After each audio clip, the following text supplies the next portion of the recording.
পিঁয়াজখিনি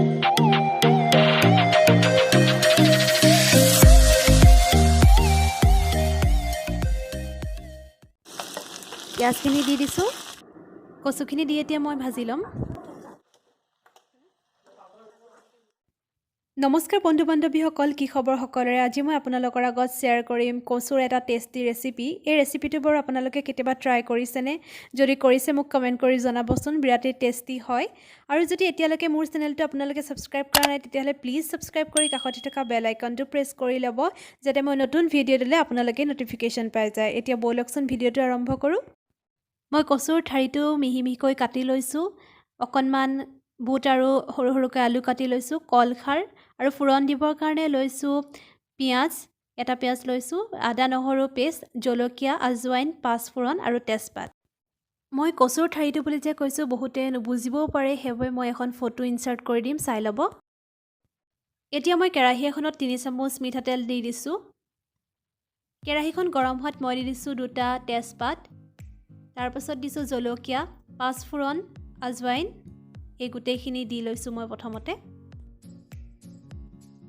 তাৰপাছতে দি দিছোঁ মই কাটি থোৱা পিঁয়াজখিনি, আৰু এতিয়া গোটেইখিনি মই ভালদৰে ভাজি লৈছোঁ।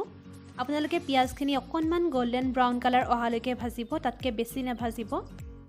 এয়া চাওক, পিঁয়াজখিনি অকণমান গল্ডেন ব্ৰাউন কালাৰ হোৱাত মই দি দিছোঁ আদা আৰু নহৰুৰ পেষ্টটো, আৰু এতিয়া আকৌ এইখিনি মই ভালদৰে ভাজি লৈছোঁ। এতিয়া মই ইয়াতে দি দিছোঁ 1 চামুচ জিৰা পাউডাৰ, আৰু লগতে দি দিম 1 চামুচ কাশ্মীৰী ৰেড চিলি পাউডাৰ।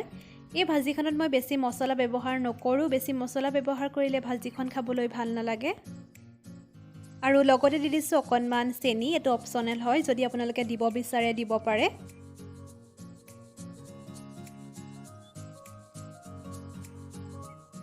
এতিয়া মছলাখিনি ভালদৰে ভাজি হোৱাৰ পাছত মই দি দিছোঁ কচুৰ ঠাৰিখিনি মিহি মিহিকৈ কাটি থোৱা, আৰু লগতে দি দিম বুট আৰু আলুখিনিও।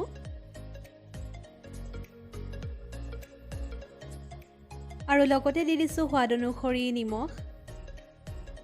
এতিয়া মই গোটেইখিনি ভালদৰে লৰাই ল'ম আৰু ঢাকি ৰাখিম 2 মিনিটৰ কাৰণে।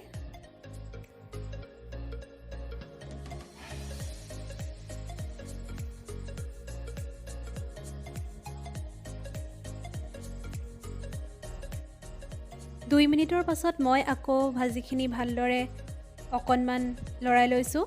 তাৰপাছত ইয়াত মই যোগ কৰিম কলখাৰখিনি। মই গোটেই কলখাৰখিনি দিয়া নাই, আধা কলখাৰ দিছোঁ, বেছিকৈ দিলেও বেয়া হ'ব।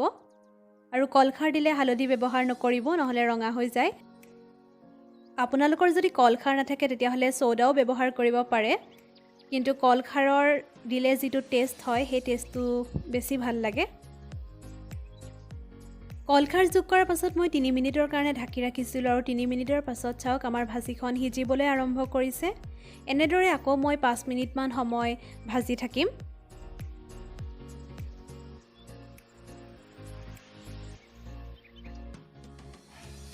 পাঁচ মিনিট ৰখাৰ পাছত চাওক আমাৰ ধুনীয়াকৈ ভাজিখিনি সিজি গৈছে, আৰু আমি নাভাজোঁ। এতিয়া মই আলুখিনি চেক কৰি লৈছোঁ, আলুও ধুনীয়াকৈ সিজি গৈছে। এতিয়া মই নমাই ৰাখিম ভাজিখন।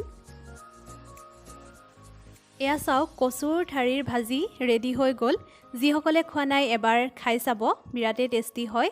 আৰু যদি আজি মোৰ ৰেচিপিটো ভাল লাগিলে তেতিয়াহ'লে প্লিজ এটা লাইক কৰি দিব, আৰু আপোনালোকৰ মন্তব্য জনাব। আকৌ এটা নতুন ৰেচিপিৰ সৈতে লগ পাম। ভিডিঅ'টো চোৱাৰ বাবে ধন্যবাদ।